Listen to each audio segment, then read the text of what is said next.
Kali ini, kita akan bedah tuntas perubahan drastis yang terjadi di Manchester United di bawah manajer baru mereka, dan apa sih artinya semua ini buat masa depan klub? Coba deh bayangin, sebuah tahta yang udah lama banget berdebu, tiba-tiba bersinar lagi. Kayaknya kiasan ini pas banget ya buat menggambarkan kondisi Manchester United sekarang.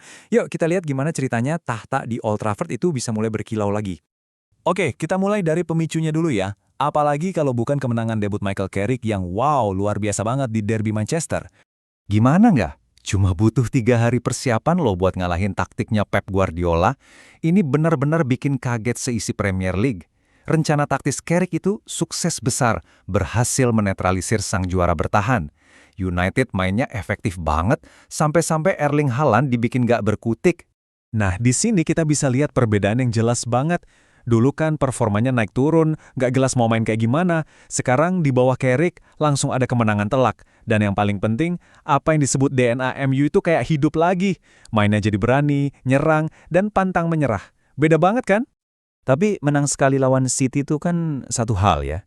Pertanyaan besarnya sekarang, bisa nggak mereka ngulangin itu lagi? Apalagi lawannya Arsenal, yang lagi di puncak klasemen. Dan ini bukan lawan sembarangan loh. Arsenal lagi on fire banget. Mereka di puncak klasemen, unggul 7 poin dari City, dan baru aja menang di Liga Champions. Jadi ini benar-benar ujian yang sesungguhnya buat timnya Carrick. Meskipun begitu, ada yang optimis nih. Salah satunya, Michael Owen. Menurut dia, ada kok cara buat menang, dan kuncinya cuma satu, strategi. Jadi rencana permainannya tuh kira-kira begini. Pertama, biarin aja Arsenal kuasai bola. Kedua, pas di tengah, rebut bolanya. Dan ketiga, langsung manfaatin kecepatan pemain buat serangan balik kilat. Ya ini strategi klasik sih, tapi cerdas. Tujuannya buat mengubah kekuatan Arsenal jadi kelemahan terbesar mereka. Oke, jadi kita udah lihat sisi taktiknya. Tapi ternyata perubahan ini bukan cuma soal taktik di lapangan loh. Ada juga pergantian generasi yang penting banget di jantung lini tengah. Dan ini dia beritanya, udah resmi diumumin, jenderal lapangan tengah mereka, Casemiro, bakal pergi akhir musim nanti pas kontraknya habis. Jadi spekulasi yang selama ini beredar, akhirnya terjawab sudah. Nah, saat satu bintang siap-siap pergi, ada bintang baru yang sinarnya makin terang. Siapa lagi kalau bukan Kobbie Mainoo? Coba bayangin, beberapa bulan lalu dia cuma pemain pelapis. Tapi sekarang, dia jadi bagian penting dari rencana masa depan klub. Perubahannya drastis banget. Di sini kelihatan banget ya pergeseran strateginya. Dari yang tadinya mengandalkan pengalaman veteran kayak Casemiro, sekarang fokusnya beralih ke potensi masa depan yang dinamis dari Kobbie Mainoo. Ini soal masa lalu versus masa depan. Jadi, intinya apa?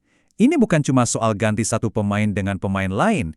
Ini bagian dari rencana yang jauh lebih besar, yaitu membangun ulang skuad dari awal. Dan klub nggak main-main, mereka udah punya beberapa nama di radar transfer. Ada Adam Wharton buat gantiin Casemiro jangka panjang. Terus ada Ruben Neves, yang gaya mainnya katanya mirip Carrick. Dan yang paling menarik, ada pembicaraan buat bawa pulang Marcus Rashford dari Barcelona. Dan lihat angkanya, 65 juta pound sterling. Itu harga yang dilaporkan buat Adam Wharton. Ini nunjukin kalau mereka serius banget dan siap keluarin dana besar buat dapetin talenta top untuk lini tengah mereka. Oke, setelah kita lihat semua momentum positif ini, kemenangan lawan City, taktik baru, rencana transfer, pasti ada satu pertanyaan besar di kepala kita semua kan? Carrick sendiri juga sadar banget soal ini. Dia ngingetin, konsistensi itu kunci. Satu kemenangan, sebagus apapun, nggak cukup buat nentuin satu musim. Para pemain jangan sampai terlena. Nah, ini dia pertanyaan pamungkasnya buat kita semua. Apakah ini beneran awal dari kebangkitan sejati, atau cuma harapan palsu yang sebentar lagi padam? Api di Old Trafford ini bakal terus menyala, atau cuma sekedar kilatan sesaat?